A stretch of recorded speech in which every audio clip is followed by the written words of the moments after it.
Saya undang semuanya baik berdiri dulu. Berapa banyak yang bersyukur atas kebaikan Tuhan dalam hidup kita? Boleh lambaikan tanganmu? Bisa berikan tepuk tangan saudara saya paling benar untuk Tuhan. Come on. Amen. Let's sing this part. Come on. You are God, and we lift you up. Keep singing, keep praising. We won't stop giving all we got. You're worthy of all glory. Oh, there is no other. You are forever. Amen.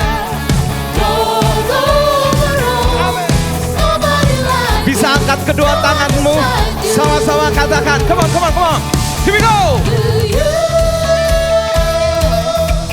Let endless praise resound every night and day. Are you ready to jump? Start. 1, 2, 3, go.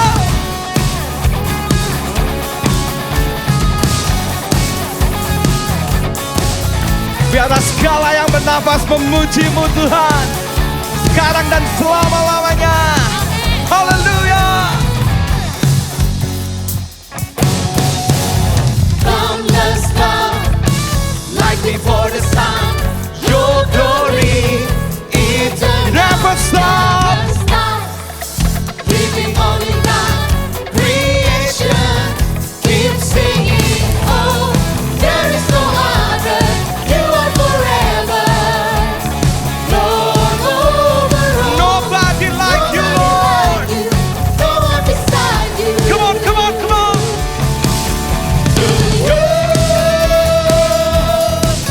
Let endless praise resound every night and day, and with no delay. Let endless praise resound. Singing, singing to you.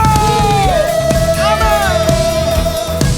Let endless praise resound every night and day, and with no delay. Let endless praise resound. Semua, come on, tepuk tangan saudara.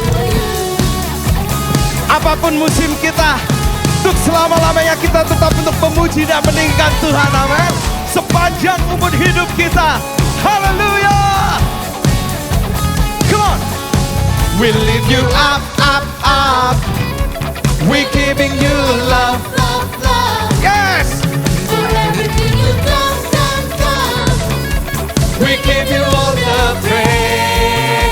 Semua, semua, semua. We lift you up, up, up. We giving you love. You are love, love, love, for everything you've done, done, done. Are you ready, John? We give you all the praise. Let's jump together. 1, 2, 3, go. Here we go, here we go.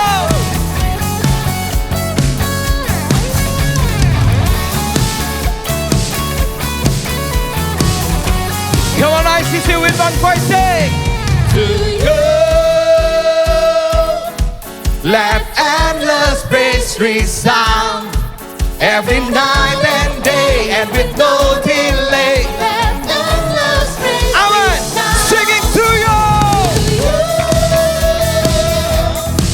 Let endless praise resound every night and day, and with no delay. Sekali lagi, sekali lagi, shout it out, sekali lagi, let's go. Let endless praise resound every night and day, and with no delay. Let endless praise resound Every night and day. night and day, and with no delay. Let endless praise Let's shout it out, come on. Semuanya hanya bagimu Tuhan. Haleluya. Pada siang hari ini kami datang ke hadirat-Mu Tuhan. Kami mau bawa hati kami, kami bawa tubuh, jiwa dan roh kami Bapa hanya kepadamu saja. Sebab kami tahu di dalam-Mu ada kemenangan. Terima kasih Yesus.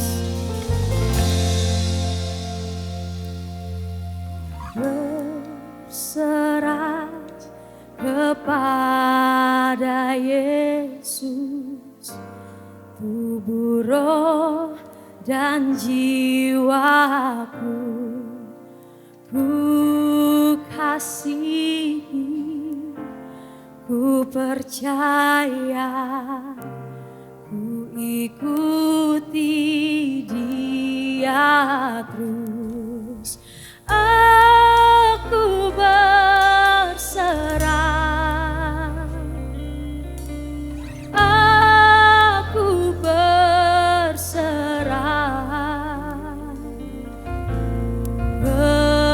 kepadamu, Juru Selamat. Aku berserah.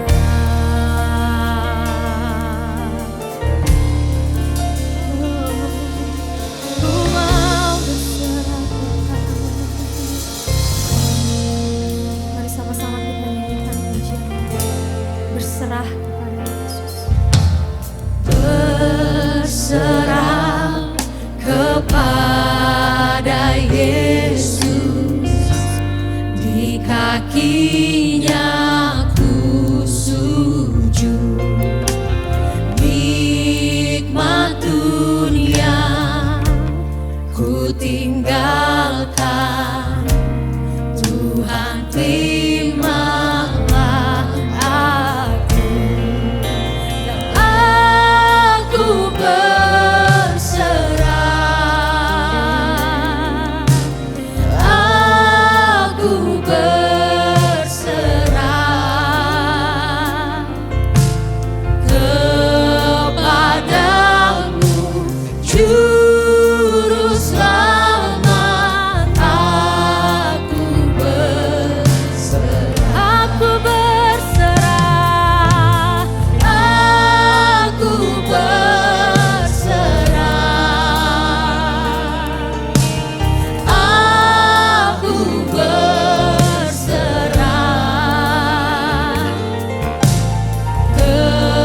kepadamu, Juru Selamat. Aku berserah. Mari saja jemaat sama-sama nyanyikan. Aku berserah,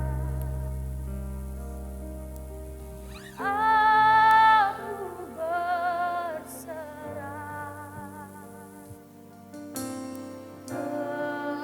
kepadamu, Juru Selamat.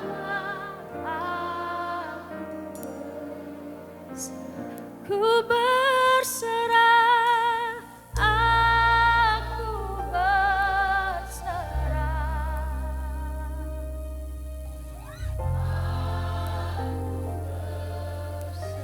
Hanya kepadamu Tuhan, kepadamu,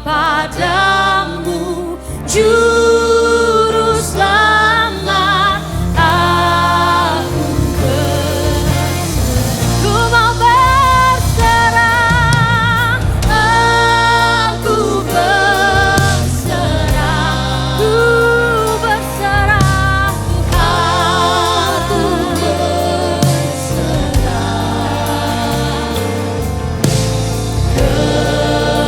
kepadamu, Juru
Kami tenang sebab kami tahu Engkau ada beserta kami Tuhan.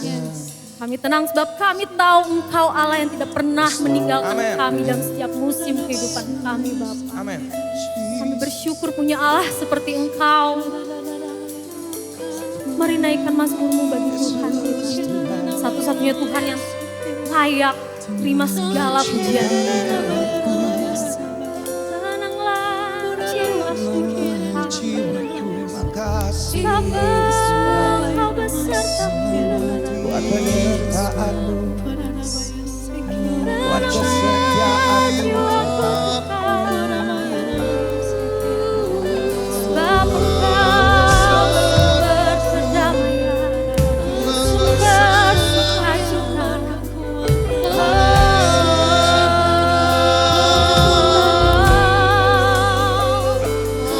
Gadamu dan tanganmu, itulah yang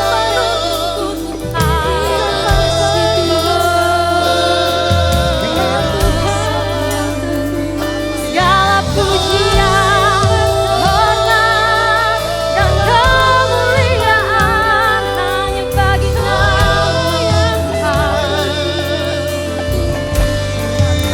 Kau Allah yang setia, Kau Allah yang besar, Kau Allah yang mulia. Ya setiap yang bernafas menyembahmu, meninggikan nama-Mu Tuhan. Kau yang ditinggikan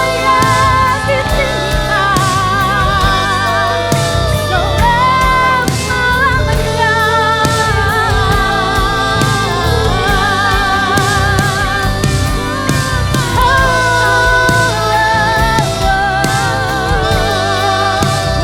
Diagungkan namanya, agungkan namanya.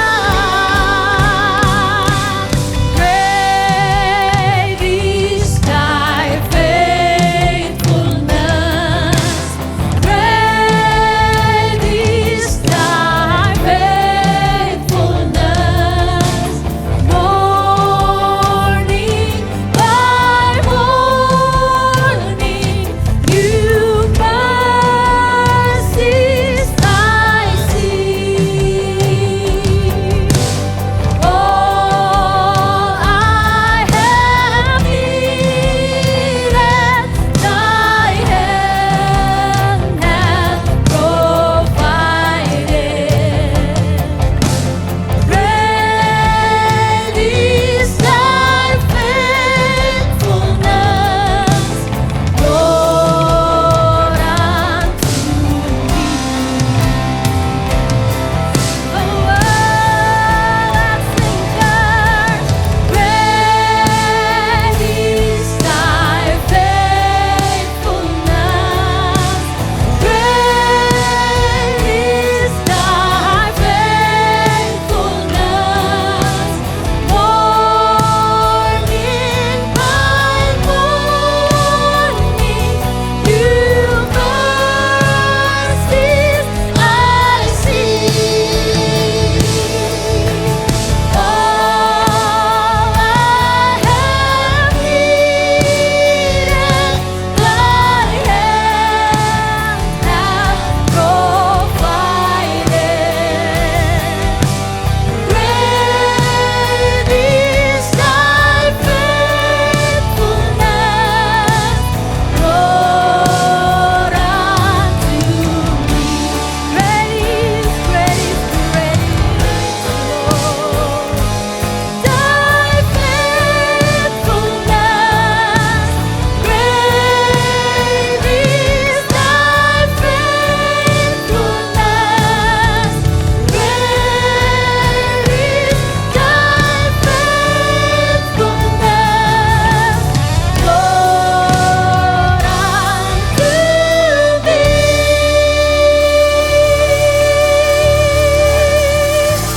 Segala kemuliaan, hormat dan pujian hanya bagi Engkau Bapa. Satu-satunya Allah yang layak terima segala pujian kami Bapa. Dan kami yakin Bapak, pada hari ini akan ada jiwa-jiwa yang dilegakan. Yang berbeban berat Tuhan akan diringankan Tuhan. Karena kami percaya Engkau Allah beserta kami. Dan mari kita yang percaya sama-sama katakan. Amin. Dan jemaat dipersilakan untuk duduk. Perenungan sejenak sebelum kita bersama-sama memberikan persembahan. Apakah saudara percaya bahwa gereja ICC ini dipakai Tuhan untuk menjalankan misi Tuhan? Seperti yang kita tahu, visi dan misi dari gereja ICC ini adalah untuk menjadi murid Yesus yang berhasil dan berdampak bagi dunia. Dan untuk menjalankan dan mencapai visi misi tersebut dilakukan berbagai cara. Salah satunya adalah pelayanan misi di I Can Serve, pelayanan di Connect Group, pembekalan ataupun ibadah di komunitas senior, komunitas WOW, iKids, youth, college. Ada juga pembekalan di komunitas bisnis dan berbagai kegiatan ICC lainnya untuk mencapai misi tersebut. Salah satu hal yang dapat kita lakukan sebagai jemaat untuk mendukung misi tersebut adalah melalui pemberian kita. Pemberian ini bukan hanya untuk kegiatan gereja saja, tetapi lewat pemberian ini kita turut mendukung dan menjalankan misi gereja ini.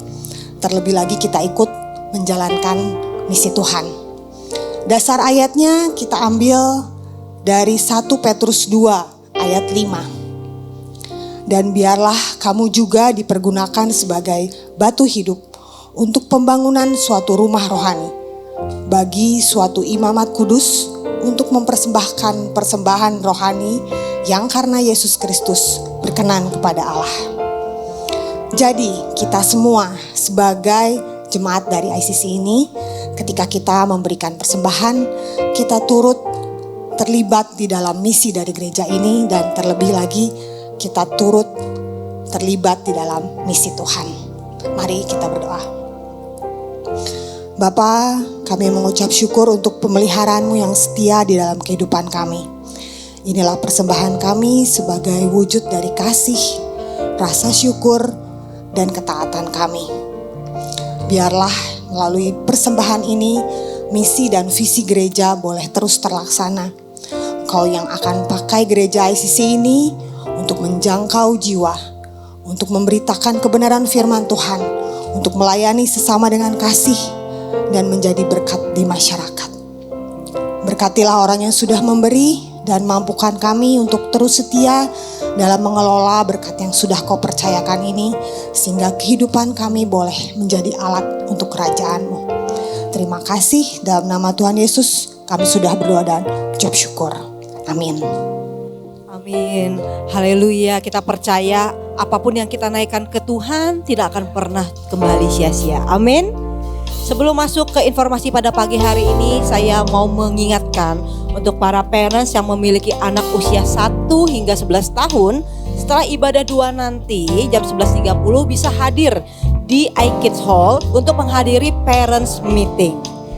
Nah, informasi pertama saya mau menyapa dulu nih untuk hai para ladies. Kurang semangat ladies. Oke, ada 2.000 orang ya Kak Yudit ya. Wow mengundang para ladies untuk bisa hadir di Wow Fellowship pada hari Kamis tanggal 30 Juli jam 9 pagi. Acara akan dilaksanakan di Umanari Bakery and Coffee Jalan Naripan. Uang pendaftaran sebesar 80.000 sudah termasuk dengan delicious brunch, fun activities, dan exciting games. Informasi selanjutnya, ICC Marriage Department mengundang saudara beserta pasangan suami atau istri untuk bisa hadir di Marriage Gateway dengan tema Intimate. Akan diadakan pada tanggal 14 hingga 16 Oktober di Hyatt Regency Yogyakarta. Dengan biaya investasi sebesar 6 juta tidak termasuk transport, diharapkan nih namanya juga sudah Marriage Gateway ya. Diharapkan saudara hadir berdua saja dengan suami atau istri. tidak diperkenankan untuk membawa anak ataupun orang tua. Karena di acara Marriage Gateway nanti saudara akan semakin diperlengkapi pernikahannya melalui sesi-sesi bersama Pastor Jeffrey dan Angela Rahmat. Untuk informasi lebih lanjut bisa menghubungi saudari Tasya di nomor 0817028946. Sebelum saya mengakhiri informasi pada pagi hari ini, saya mau menyapa jemaat yang baru pertama kali hadir. Welcome to ICC, senang sekali bisa melihat saudara ada di tengah-tengah kami. Dan saya mengundang saudara untuk bisa hadir kembali minggu depan.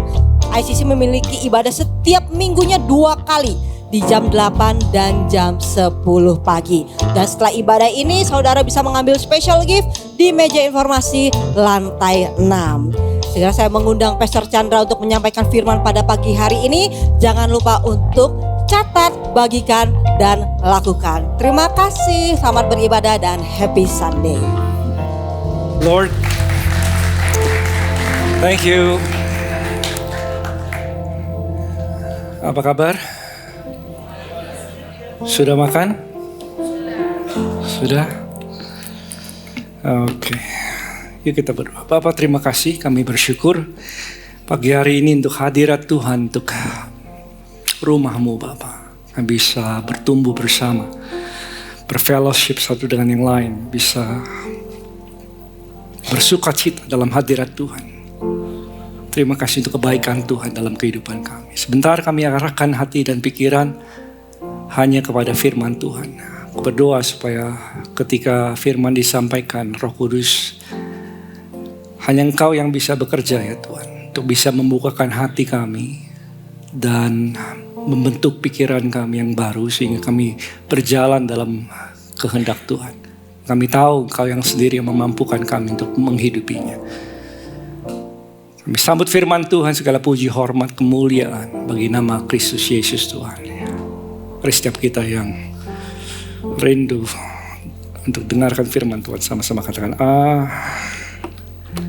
amin. Oke.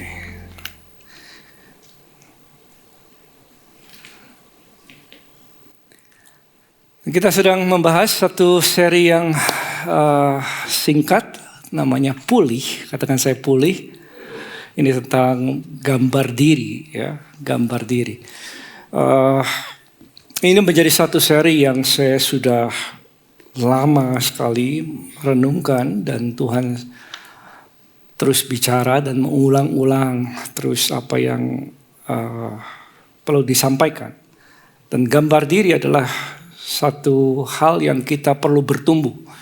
Tahun ini temanya adalah pertumbuhan, bagaimana saudara bisa bertumbuh di dalam Tuhan. Dan salah satunya adalah yang sering kali menjadi penghalang adalah gambar diri. Nah, gambar diri adalah cara kita memandang dan menilai diri kita sendiri. Cara kita memandang dan menilai diri kita sendiri. Itu yang definisi sederhana ya saudara dari gambar diri. Dan itu akan mengalir ataupun itu akan berdampak kepada bagaimana saudara berinteraksi sama orang. Bagaimana kita mengambil keputusan. Bagaimana kita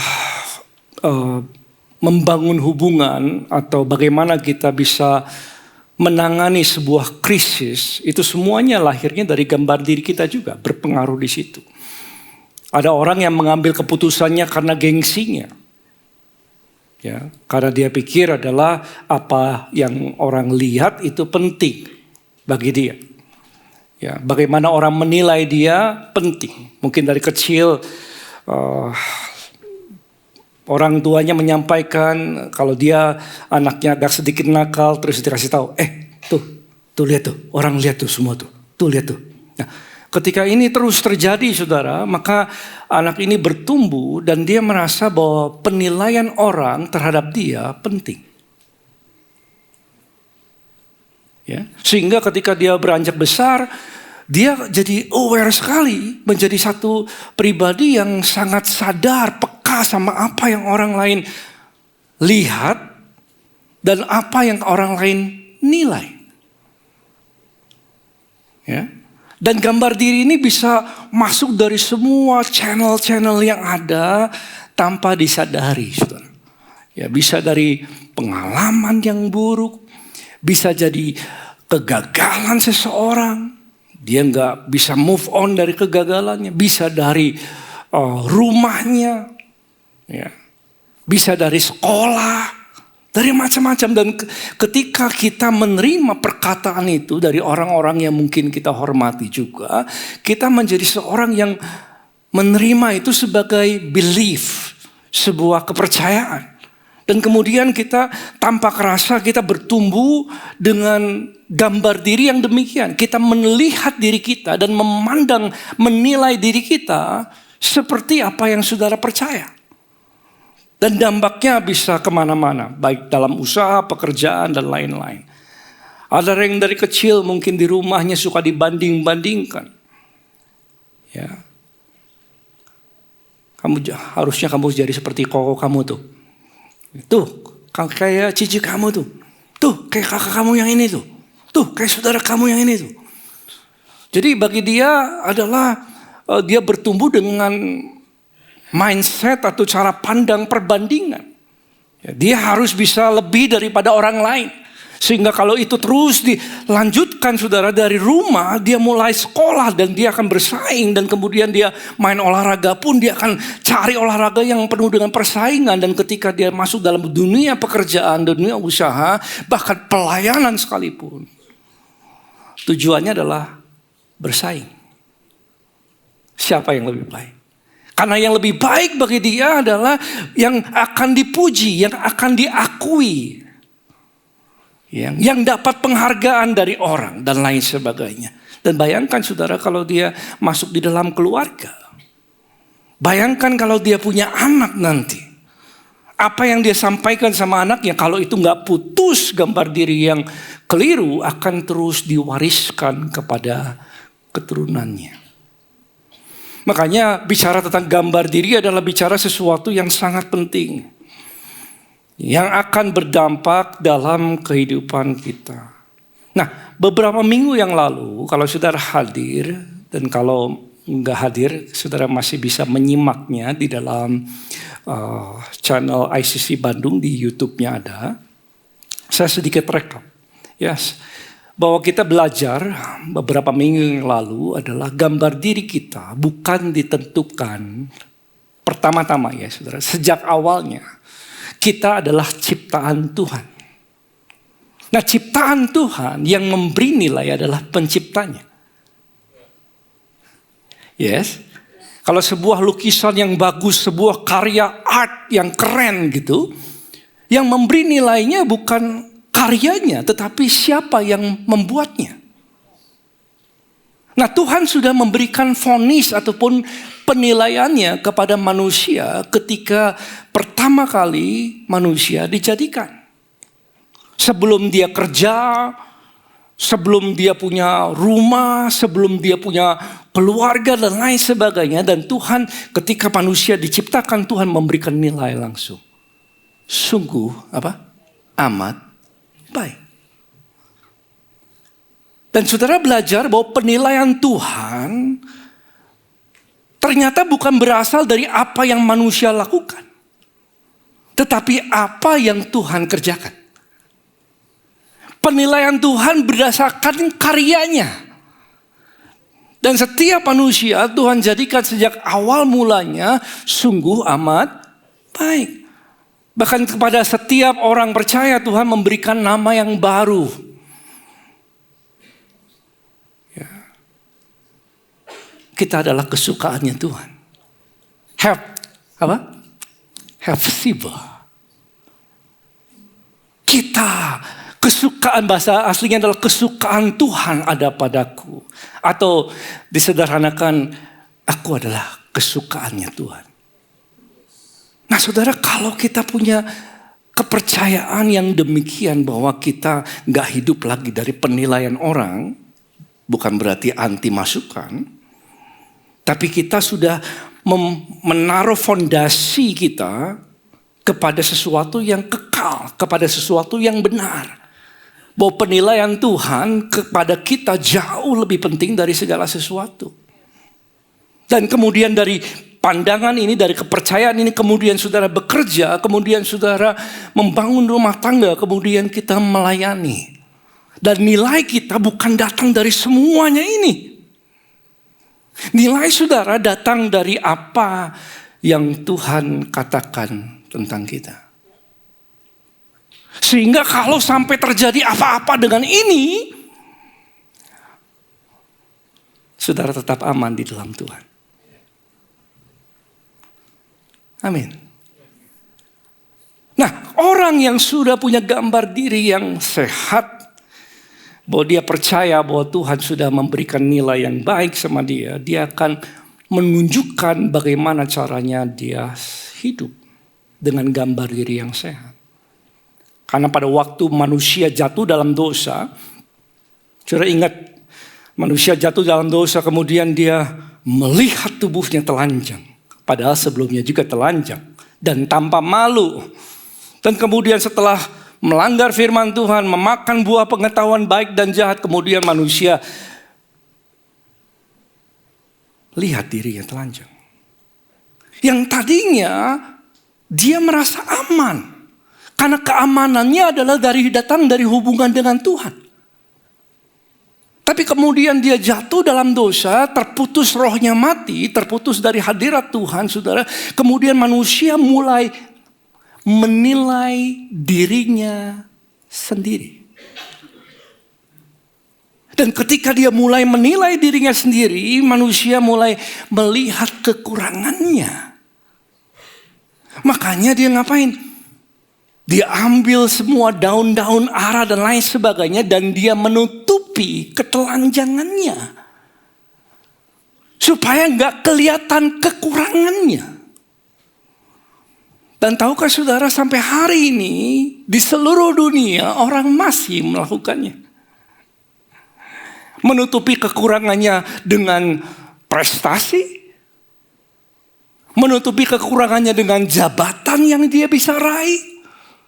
Menutupi kekurangannya dengan penampilannya. Dan lain sebagainya. Dan kita tahu semua itu tidak akan pernah berhasil. Kenapa? Kalau Pengkhotbah 3 ayat 11 dikatakan begini.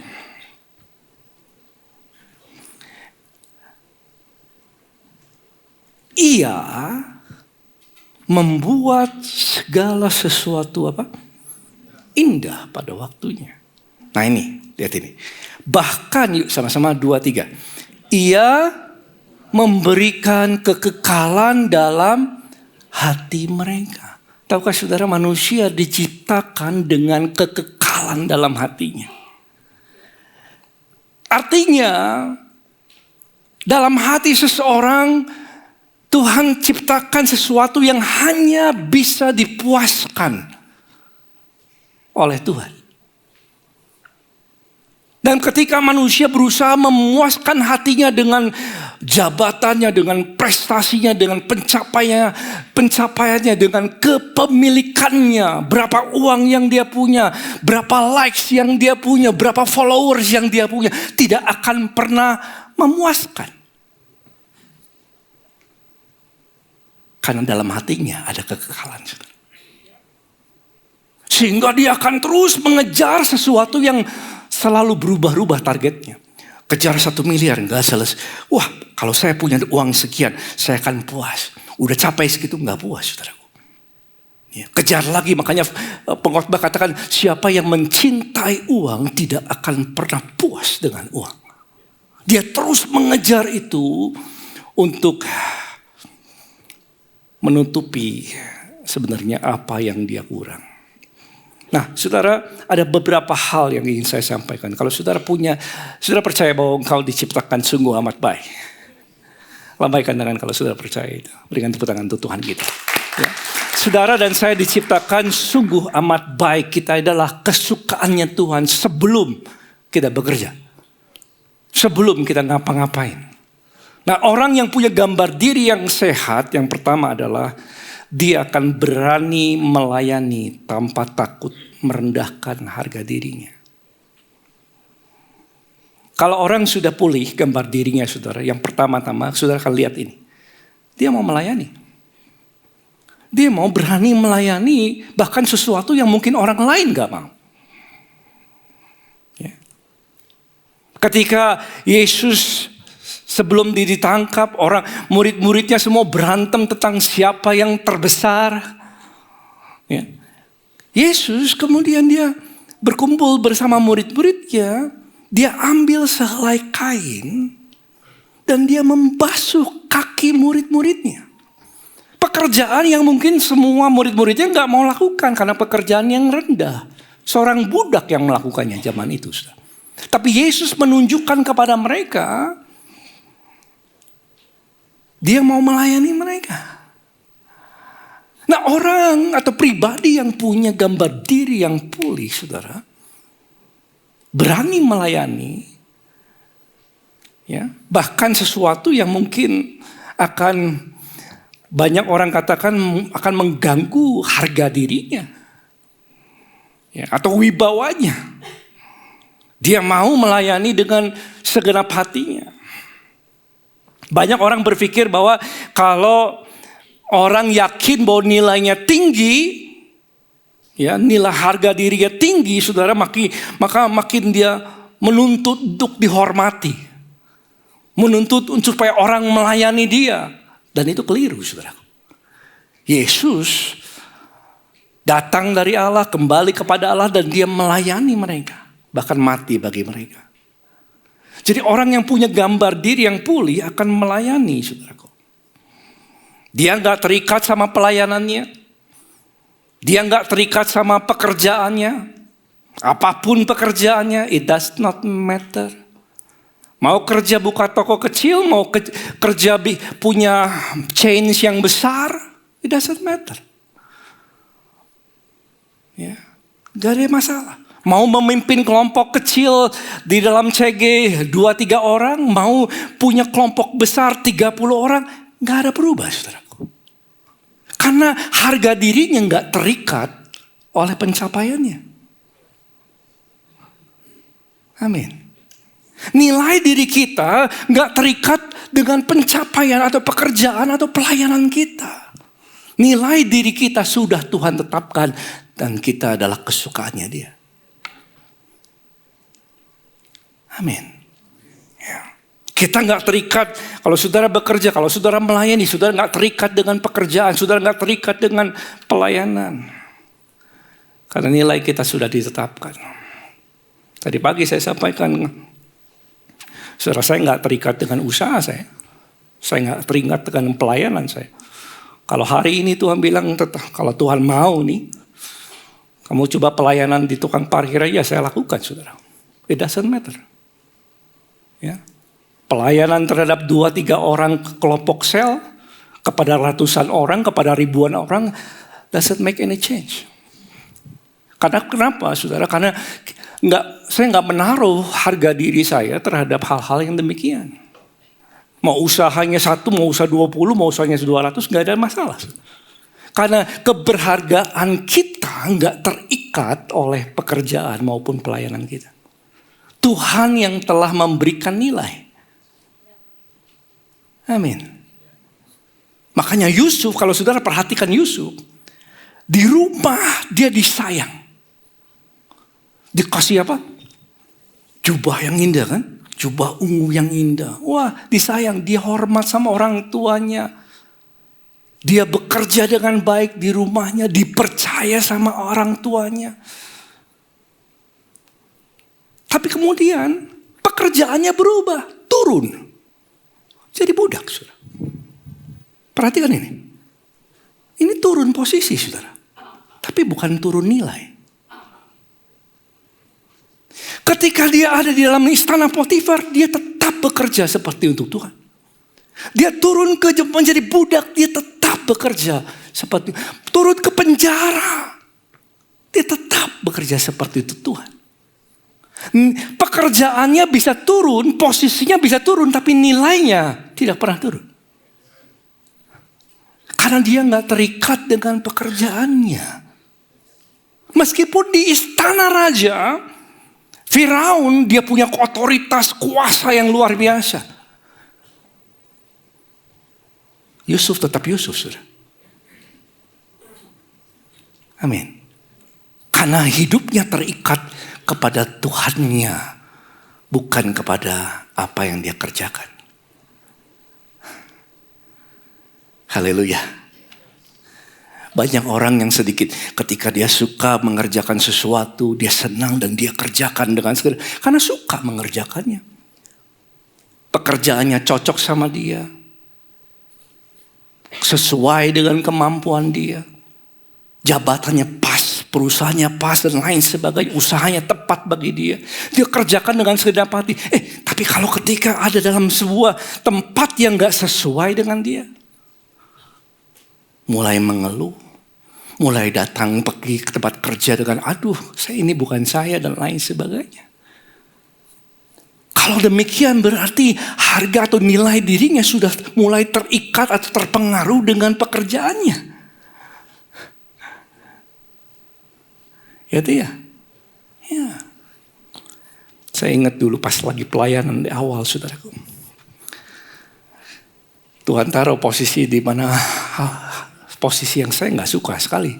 Saya ditaruh di posisi sekretaris. Istri saya bisa cerita, saya nggak cocok banget jadi sekretaris. Tulisan aja nggak kebaca. Iya, kenapa saya ditempatkan sekretaris? Iya, tapi disitulah ada ujian. Ketika engkau ditempatkan di tempat yang kau nggak menyukai, apakah hatimu ada di situ? Apakah harga nilai dirimu ada di situ, terikat di situ? Atau tidak? Pertama kali jadi usher, dipelonco dulu sedikit, saudara.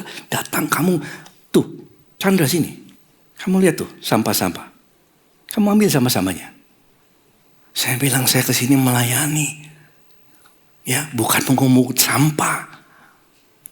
Ada hatinya begitu, saudaraku. Ya, tapi itu yang terjadi dan kemudian saya pungutin sampah-sampahnya, bersihin WC-nya, keluarkan toiletnya, gosok-gosok. Kadang-kadang Tuhan taruh kita di posisi di mana saudara nggak menyukainya. Untuk tahu nilaimu ada di mana. Tuhan atau pekerjaanmu. Nah, kalau saudara lihat ini sebuah cek. Berapa nilai kertas ini? Paling 5.000 perak. 10.000 perak kalau bagus printingnya. Tapi nggak terlalu berarti. Kalau saudara nilai kertas ini, cek ini nggak terlalu berarti sampai ada yang menulis. Kalau saya tulis 1 miliar.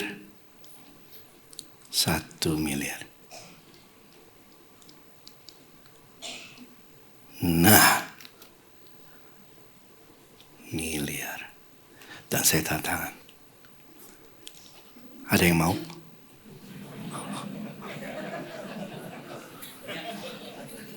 Atau yang mau yang kosong? Atau yang saudara mau yang sudah ditulis? Tahukah saudara, nilai kita bukan datang dari pekerjaan saudara. Tapi siapa yang memberikan nilai bagimu. Haleluya. Dan Tuhan sudah memberikan kita nilai bahwa engkau sungguh amat baik dan dimateraikan oleh darah Yesus bagi setiap kita. Yes? Yang pertama adalah melayanilah dengan baik. Ya, kalau orang sudah pulih kembali dirinya. Yang kedua adalah ini, saudaraku.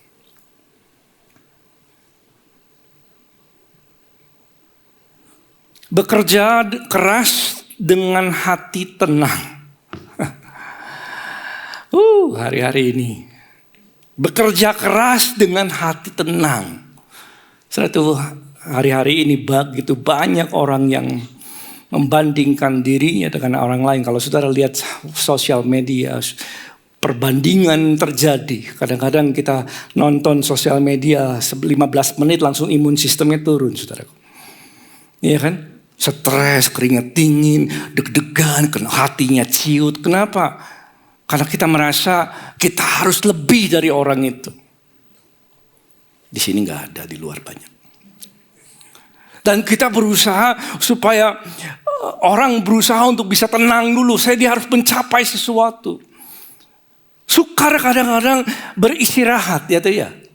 Bagi orang yang mengejar sesuatu supaya dia bisa tenang, capai dulu sehingga dia bisa istirahat. Sukar untuk liburan, saudara. Seringkali liburan pun pikirannya masih dalam pekerjaannya. Bahkan tidur pun masih memikirkan pekerjaannya. Ya. Karena pikirnya pekerjaannya adalah harga dirinya, dipertaruhkan di situ. Sehingga dia akan bekerja sedemikian supaya kalau saya sudah mencapai sesuatu, baru saya bisa tenang. Capai dulu 1 miliar, baru saya bisa tenang. Capai dulu 10 miliar, baru saya bisa tenang. Dan lain sebagainya. Dan itu adalah target yang keliru. Target yang terus berubah-ubah, saudara. Tahukah saudara, pada mulanya tidaklah demikian. Pada waktu Tuhan menciptakan manusia, itu hari keberapa? Babel quiz dulu. Manusia diciptakan pada hari keberapa? 6. Manusia Tuhan ciptakan hari ke-6. Nah, hari ke-7 apa yang terjadi? Tuhan beristirahat. Dia menikmati karyanya. Dia menguduskannya dan memberkatinya. Jadi manusia kalau hari ke-6 kita jadi. Hari ke-7 ngapain? Menikmati. Manusia sejak awalnya dimulai dari hubungannya dengan Tuhan. Bukan dari pekerjaan. Dia mulai dari hubungan dengan Tuhan. Baru kemudian dia bekerja. Makanya sama seperti kita, seharusnya kita mulai segala sesuatu dari hubungan kita dengan Tuhan. Dari belajar tenang dulu, aman dulu di hadapan Tuhan. Baru kita bekerja. Praise the Lord. Manusia tidak dirancang untuk bekerja keras dulu. Saya menulis ini, supaya bisa tenang. Tetapi tenang dulu di dalam Tuhan. Bahwa dia adalah sumbermu, dia adalah Tuhan yang baik. Sudah percayakan hal itu, penilaian kita datangnya dari Tuhan. Kemudian dengan kepercayaan demikian saudara bekerja. Amin. Ya, kita menaruh nilai kita dari hubunganmu dengan Tuhan. Dan ini yang membuat banyak orang bisa lepas dari kekhawatiran, lepas dari kecemasan, saudara. Karena nilai harga dirinya gak ditempatkan di dalam pekerjaannya. Dan kalau sampai gagal pun, dia gak menjadi orang yang gagal lalu jatuh dan hilang, saudaraku. Kalau gagal pun dia masih tetap bangkit. Kenapa? Karena hubungannya dengan Tuhan. Dia aman.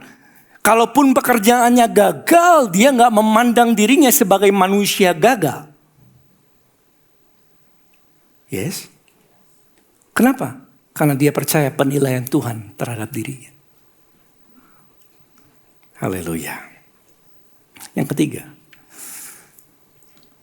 Orang yang memiliki gambar diri yang baik, saudaraku. Dia akan terbuka menerima kritik. Dan tidak tergantung kepada penghargaan. Ini berat atau berat? Siapa yang suka dikritik? Siapa pernah kalau dikritik terus tiba-tiba saudara sakit ya? Rasanya mau ngebales lah. Kesal aja. Kita dikritik. Padahal mungkin saudara merasa saudara sudah bekerja dengan baik. Kadang-kadang setiap kritikan kita dengarnya beda, saudara. Coba tolong berikan laporannya. Diminta laporan, ditangkapnya adalah kamu gak percaya sama saya. Banyak saudara. Ya. Langsung menyerang harga dirinya dia. Ya. Sehingga orang gak bisa menerima kritik ketika dia ditegur, yang keluar adalah alasan. Oh, ini masalahnya si A. Masalah keadaan. Masalahnya cuaca. Masalahnya macet. Masalahnya memang ekonomi lagi gak bagus. Sukar untuk mengakui bahwa ya ada yang salah, saya harus perbaiki. Yang keluar adalah bisa balasan, sudah ditegur. Bukan hanya alasan, dia menyerang balik. Ya. Emang kamu gak gitu? Pernah dengar gak seperti itu? Ditegur sama orang, dia serang. Kamu udah berapa lama kerja di sini? Emang kamu gak gitu? Emang kamu sempurna? Nah, itu adalah perilaku menyerang balik. Karena kenapa? Yang keserang bagi dia adalah harga dirinya. Kemudian dia membuat pertahanan dengan alasan serang balik dan lain sebagainya. Dan itu adalah ciri gambar diri yang keliru, saudaraku. Ditegur sedikit langsung resign, saudara. Saya gak suka itu. Pergi, saudara. Hilang langsung. Ada yang seperti itu. Keluar alasan, keluar macam-macam. Gak bisa terima masukan, selalu ada aja alasannya. Dan ini sesuatu yang dangerous. Let me tell you. This is dangerous. Bahaya sekali. Di Alkitab ada sebuah cerita, saudara. Namanya seorang yang namanya Ahitofel. Dia adalah penasihat raja nomor 1. Saking dipercayanya, orang bilang gini, kalau sudah Ahitofel yang ngomong, lebih baik dengerin dia. Ini adalah top advisor. Selama itu betul top advisor, dia kasih nasihat selalu didengar orang. Nah, tanpa terasa dia sudah menjadikan itu identitasnya. Bahwa didengar nasihatku, yang didengar itu adalah nasihat apa? Itu adalah penghargaan bagi saya. Itu adalah identitas saya. Kalau saya beri nasihat terus orang dengar, itu adalah identitas saya. Itu adalah harga diri saya. Nah, saudara, you know what happened? One day dia dipanggil. Terus ditanya, Ahitofel, menurut kamu apa nasihatmu? Dan dia kasih tahu nasihat yang menurut saya cukup baik. Tapi gak diterima, saudaraku. Ditolak. Misalnya di dalam meeting ya. Ini terjadi mungkin di dalam tempat kerja. Dalam meeting sudah kasih sesuatu yang baik. Tolak, saudara. Mentah-mentah. Enggak. Yang lain lebih bagus daripada kamu. Ketika Ahitofel dengar ini, lihat ini saudara. Ngeri sekali. 2 Samuel 17 ayat 23. Ketika dilihat Ahitofel bahwa nasihatnya tidak diperdulikan. Nggak didengar. Dipasangnya lah pelena keledainya. Berangkat dia ke rumahnya. Ke kotanya. Atur rumah tangganya. Kemudian dia apa? Nah itu. Ngeri ya. Ditolak nasihatnya. Langsung dia habisi dirinya sendiri. Kenapa? Bagi dia penolakan adalah tidak ada masa depan. Bagi dia penolakan adalah sesuatu berarti saya sudah selesai tugasnya. Kalau saya ditolak berarti sudah gak ada harapan lagi. Bagi dia nasihat bukan sekedar pekerjaan tapi nilai dirinya. Kalau pekerjaan saya sudah tidak dihargai lagi, maka saya gak perlu di sini lagi. Banyak yang seperti ini? Banyak, sudah. Padahal kita sebagai orang percaya tahu bahwa penghargaan kita datang dari siapa? Tuhan. Orang, saudara bisa lakukan yang terbaik sekalipun, ada aja orang yang tidak menghargai. Betul gak? Ya. Dan kalau kita menaruh harga diri kita di dalam pekerjaan kita, konsekuensinya bisa berbahaya, saudaraku. Yang mengerti katakan amin.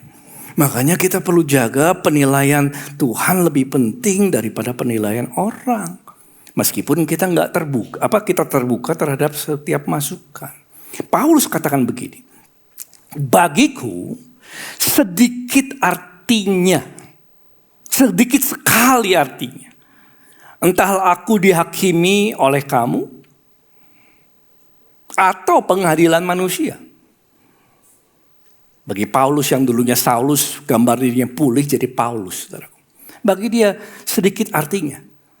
Apa yang orang ngomong atau pengadilan manusia. Bahkan dia katakan, diriku sendiri tidak kuhakimi. Sebab memang aku tidak sadar akan sesuatu, tetapi bukan karena itulah aku dibenarkan.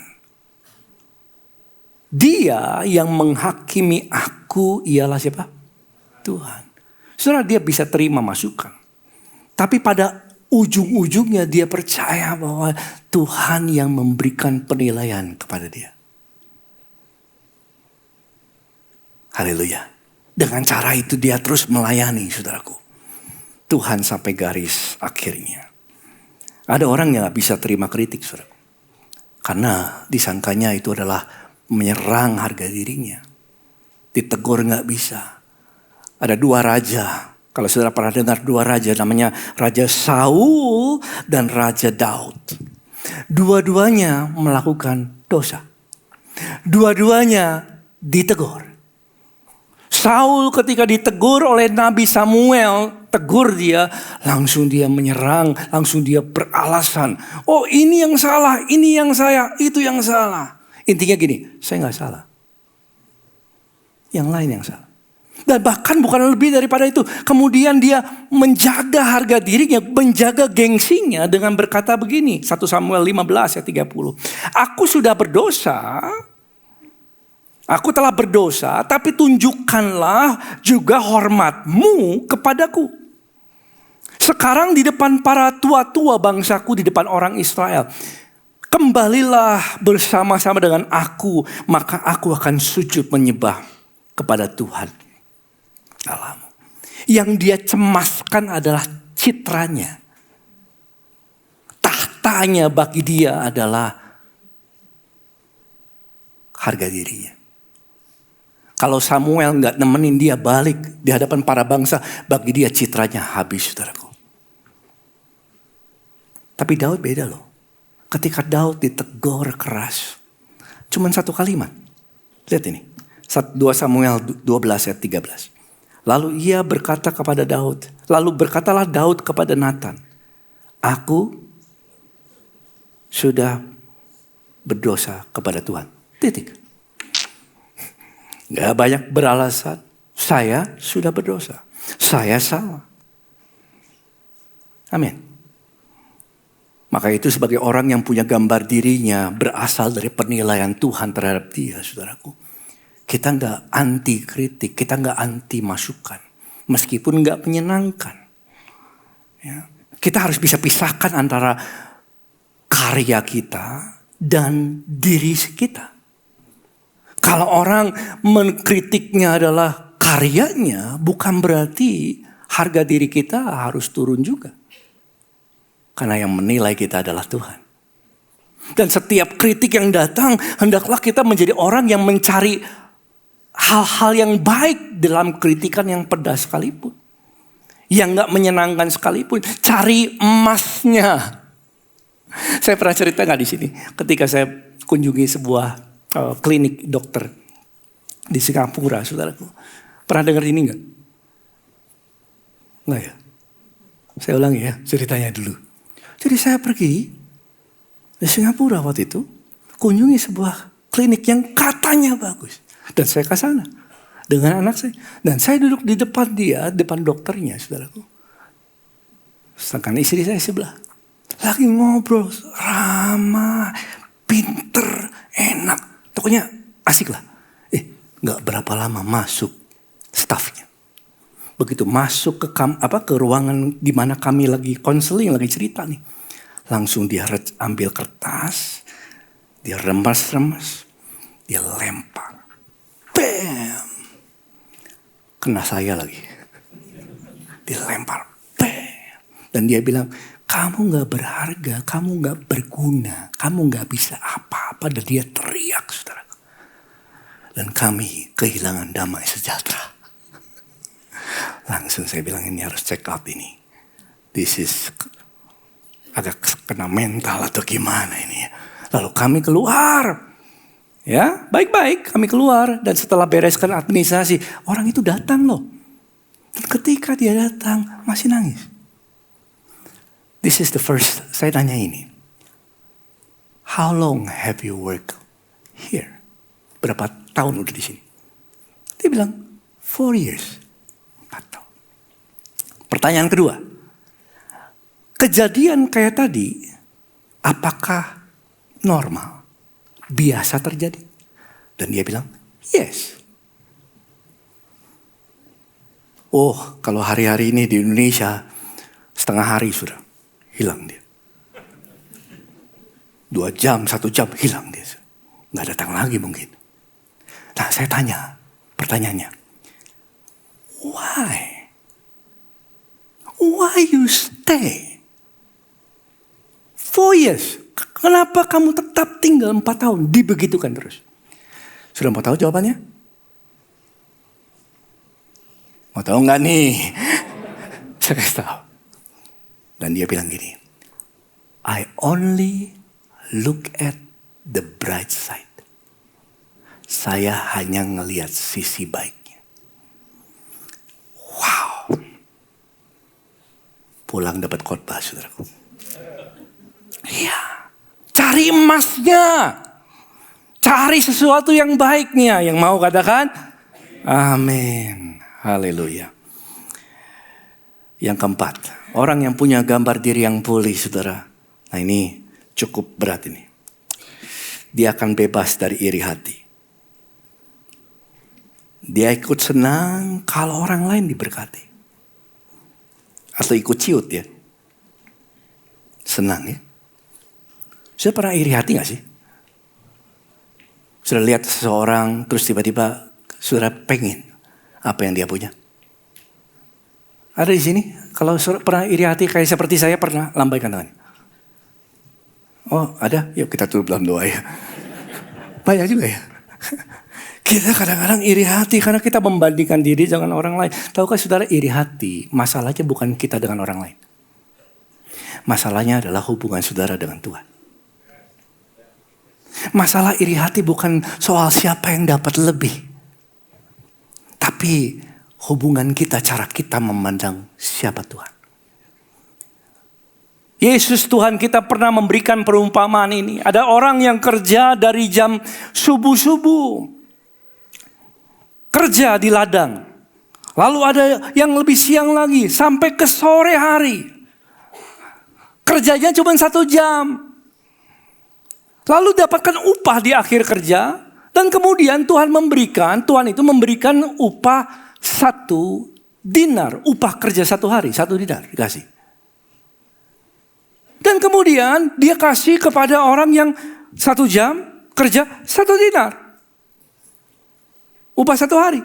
Nah kemudian dia ngantri nih, orang yang kerja dari subuh sudah belepotan, sudah udah kena matahari dan gak ada bentuknya, mungkin panas sekali. Kan kemudian dia berharap pasti dapat lebih. Dikasih 1 dinar. Ngambek dia saudara. Karena dia membandingkan diri. Padahal memang kesepakatannya adalah 1 dinar. Dan kemudian sudah perhatikan apa yang diucapkan. Matius 20 ayat 15.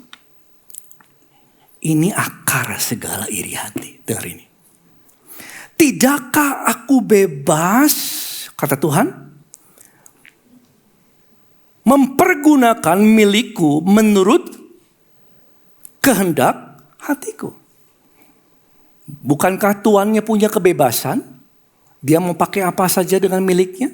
Yes, jawabannya ya. Yang kedua, atau yuk sama-sama, 2, 3. Atau iri hatikah engkau karena aku murah hati?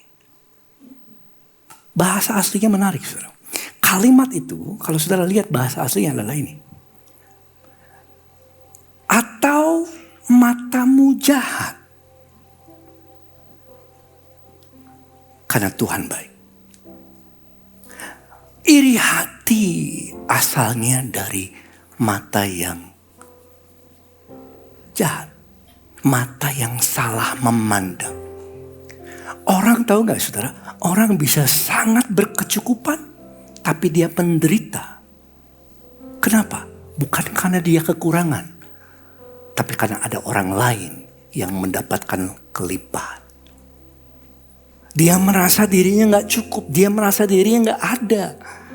Padahal mungkin dia sudah berkecukupan. Cara pandangnya yang jahat membuat dia iri hati. Sama apa yang orang lain miliki. Makanya firman Tuhan kalau Keluaran 20 ayat 17 dikatakan, jangan mengingini rumah sesamamu. Jangan mengingini istrinya, hambanya laki-laki, hambanya perempuan, atau lembunya, atau keledainya. Dan apa? Atau apa? Apapun yang dipunyai sesamamu. Apapun itu, jangan mengingini. Dan ini dosa besar, saudara. Sama seperti dosa membunuh. Membunuh dengan tangan, berdusta dengan perkataan, tapi mengingini dengan hati. Didaftarkan di situ. Dan Tuhan mau kita bebas dari iri hati. Mata kita harus benar. Gimana cara pulihnya, pastor? Mata kita harus benar.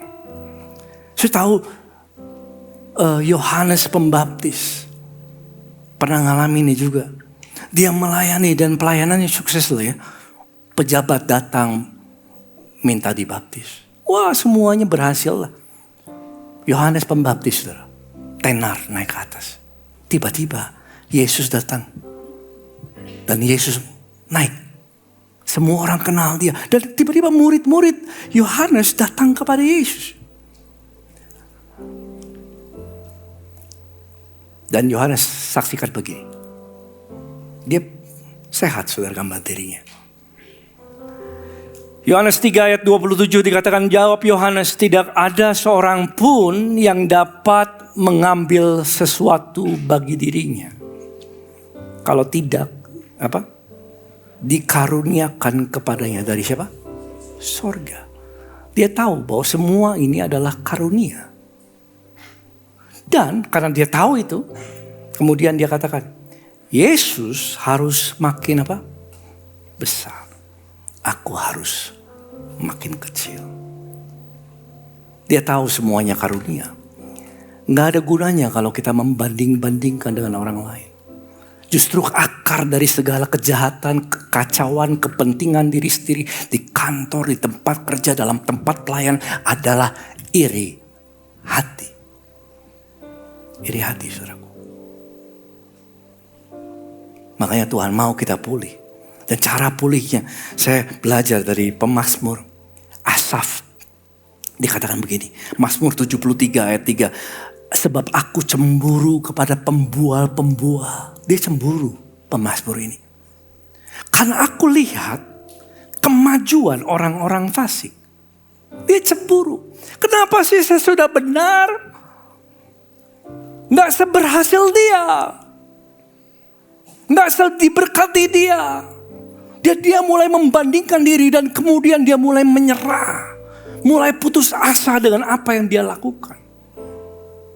Dan dia katakan begini ayat 17. Ini pemulihannya. Sampai aku masuk ke dalam tempat kudusnya Tuhan. Saya tahu penyembuhan iri hati harus masuk sampai hadirat Tuhan.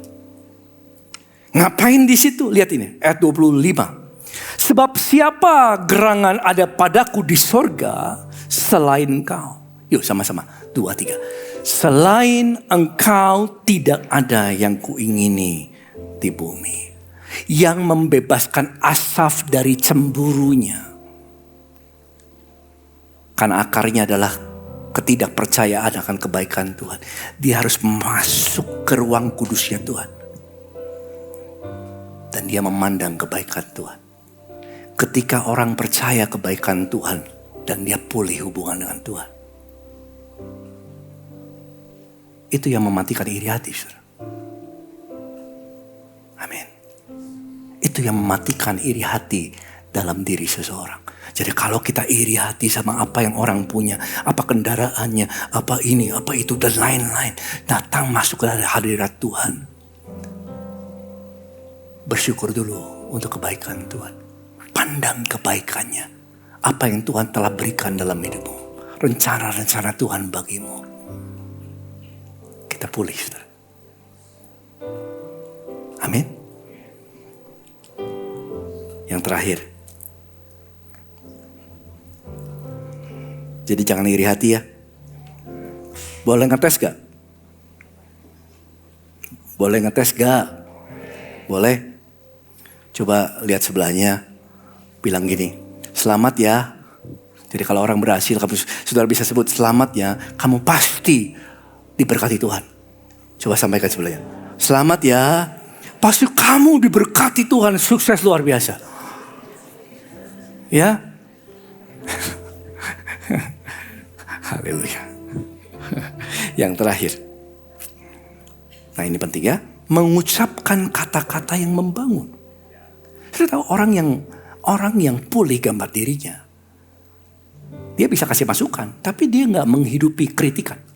Tahukah saudara, orang yang suka mengkritik dan membicarakan orang lain, sebenarnya dia sedang menjatuhkan orang lain supaya dia meninggikan dirinya. That's what happened.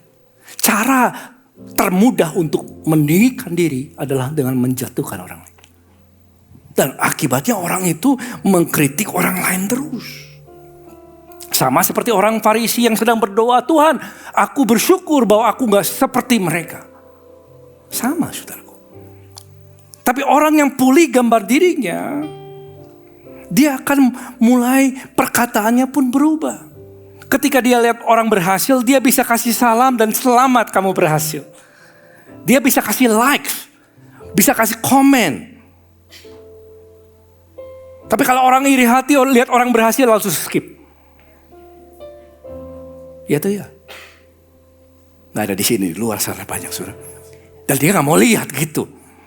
Ya. Tapi orang yang pulih gambar dirinya, dia berhasil untuk bisa kasih selamat sama orang. Bahkan ketika ada orang lain yang mau dipulihkan dan punya masa lalu yang buruk seperti Saulus. Saulus punya label penganiaya. Semua murid-murid Yesus takut sama dia. Karena dia adalah penganiaya, pembunuh dan lain sebagainya. Kemudian dia berjumpa dengan Tuhan. Dan kemudian dia mau balik kepada murid-murid Yesus. Dan semuanya takut, saudaraku. Karena mereka tahu bahwa Paulus adalah penganiaya. Tapi ada satu orang yang sudah pulih gambar dirinya. Yaitu Barnabas. Yang disebut anak penghiburan. Dan ketika Saulus datang, dialah orang yang menyambut dia. Dikatakan begini, Kisah Rasul 9. Tetapi Barnabas, ayat 27. Tetapi Barnabas menerima dia, membawanya kepada rasul-rasul, dan menceritakan kepada mereka. Apa yang diceritakan? Kejelekannya? Bukan. Bagaimana Saulus melihat Tuhan. Orang yang pulih gambar dirinya. Ceritanya adalah bagaimana orang berjumpa dengan Tuhan. Bukan bicara tentang masa lalunya, tapi masa depannya. Dan Paulus diterima. Dan sudah tahu akibatnya apa? Dia pulih dan melayani 3/4 dari perjanjian baru dia yang tulis. Ada 5.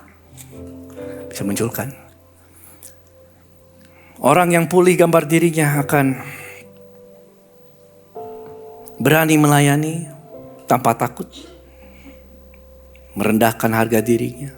Bekerja keras dengan hati yang tenang. Jangan cemas, jangan khawatir. Karena sudah mulai dari hubungan. Terbuka terima kritik. Gak tergantung sama penghargaan atau pujian orang. Bebas dari iri hati. Senang kalau orang lain diberkati. Tuh jarang amin ya tuh itu. Yang terakhir adalah mengucapkan kata-kata yang, yuk kita berdiri. Sudah diberkati? Puji Tuhan. Saya tadi pagi kaget sekali, saya siapkan ini, saya masukkan ke PDF, saya lihat 200 halaman, saudara. Kaget saya, mungkin salah perhitungan apa. Terus saya lihat yang lain ada 50 halaman. Tapi semoga saudara dibangun di dalam Tuhan. Yes, praise the Lord. Mari kita berdoa. Bapak, terima kasih. Kami bersyukur untuk siang hari ini. Kalau ada di antara saudara yang datang dengan kondisi hati yang mau menyerah, karena saudara tanpa sadar kau melihat keberhasilan orang lain dan kau merasa tertinggal, balik sama Tuhan. Pandang Tuhan dan kebaikannya. Kalau saudara itu, angkat tanganmu tinggi-tinggi. Pandang kebaikannya. Pandang bahwa Tuhan baik dalam hidupmu. Dan mulai ucapkan syukur atas apa yang kau punya. Yesus punya 5 roti dan 2 ikan gak akan pernah cukup, saudara. Tapi dia ambil yang kecil itu dan dia mengucapkan syukur. Mungkin selama ini kita jarang mengucapkan syukur untuk apa yang saudara sudah punya. Kalau ambil waktu sebentar, angkat tanganmu tinggi-tinggi. Tuhan, aku mau bersyukur atas apa yang kau berikan dalam hidup kami. Ucapkan syukur, saudara. Saya kasih waktu sebentar, 1 menit ke depan. Ucapkan syukur untuk pekerjaan. Ucapkan syukur untuk keluargamu, untuk istri dan suami, untuk anak-anakmu. Ucapkan syukur, saudara. Kalau kita masih bisa bernafas, kalau kita masih bisa melihat, kalau saudara masih sehat berjalan, ucapkan syukur. Jangan pandang orang lain, pandang Tuhan yang baik dalam hidupmu. Dan jadilah pulih, saudara. Jadilah pulih. Terima kasih Tuhan. Dan kami percaya Tuhan, Kau dimuliakan dalam hidup kami. Kami bisa memberkati orang yang diberkati. Senang di mana orang lain senang. Terima kasih Tuhan. Haleluya. Mari angkat tangan saudara, buka hatimu. Dan Tuhan memberkati saudara dengan kasih-Nya. Dihadapkan wajah-Nya kepadamu dan memberikan kau kasih karunia. Pulanglah dengan damai sejahtera yang tidak pernah engkau miliki dari dunia ini. Karena Yesus Kristus yang memberikan padamu.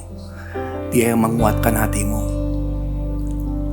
Dan kau dikatakan sungguh amat baik. Engkau adalah kesukaannya Tuhan. Pulanglah dan jadilah berkat. Di dalam nama Yesus. Yang bersyukur sama-sama katakan amin. Katakan kiri kanannya happy Sunday. God bless you. Bye-bye. See you next week.